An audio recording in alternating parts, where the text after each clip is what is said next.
la prolongation de l'état d'urgence. Merci, Madame Michèle Bonneton a la parole.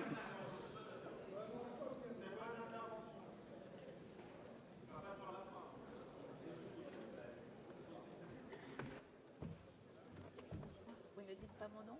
J'ai dit madame. Ah pardon, excusez-moi. Merci. Bonsoir. Madame la Présidente, Monsieur le Ministre, Monsieur le rapporteur, chers collègues. Notre pays a traversé des heures très difficiles et les menaces qui pèsent sur la France ne sont à l'heure actuelle pas écartées. Nous avons été touchés dans ce qui nous est le plus cher, notre mode de vie. Il nous est alors apparu nécessaire de proroger l'état d'urgence le 19 novembre dernier, puisque le péril paraissait imminent. Faciliter l'action de l'administration et des forces de sécurité était nécessaire et justifiait des mesures exceptionnelles. Je rappelle que, pour l'essentiel, l'état d'urgence permet d'effectuer des perquisitions et assignations à résidence sans autorisation préalable du juge judiciaire, celui qui garantit qu'il ne soit dérogé ni à la loi ni à nos valeurs fondamentales.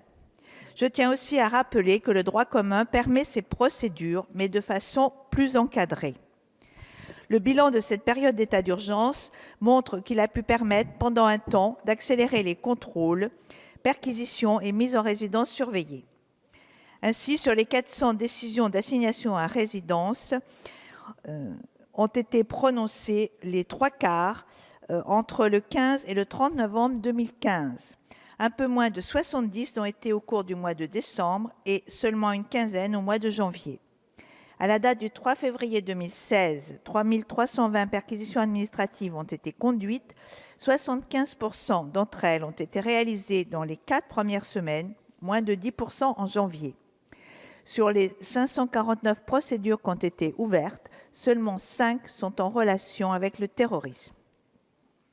Ainsi, il apparaît que l'essentiel des procédures en question se soit déroulé dans les 4 premières semaines après les tragiques attentats du 13 novembre. Nous devons aussi réfléchir sur les conditions de mise en œuvre de l'état d'urgence. Un certain nombre de perquisitions et d'assignations à résidence effectuées n'ont aucun lien, pas même indirect, avec le terrorisme. Ceci est illustré d'ailleurs par ce qui s'est passé pendant la COP21. Il ne faut pas perdre de vue que l'état d'urgence écarte l'autorité judiciaire de la prise de décision.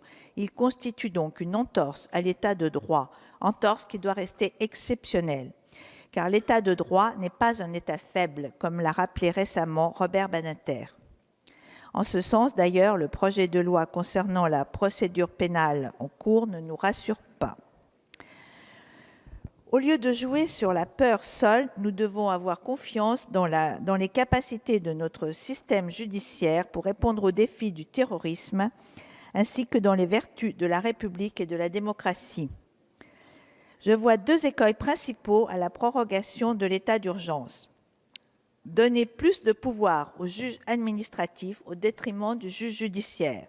Ce serait une mauvaise méthode pour masquer le manque criant de moyens tant matériels qu'humains de notre justice.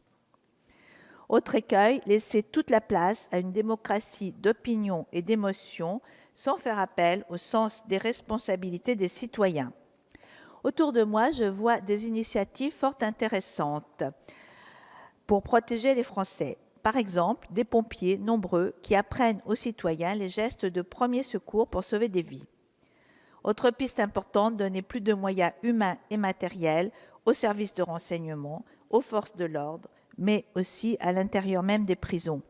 Renforcer la coordination des services tant au niveau national qu'international.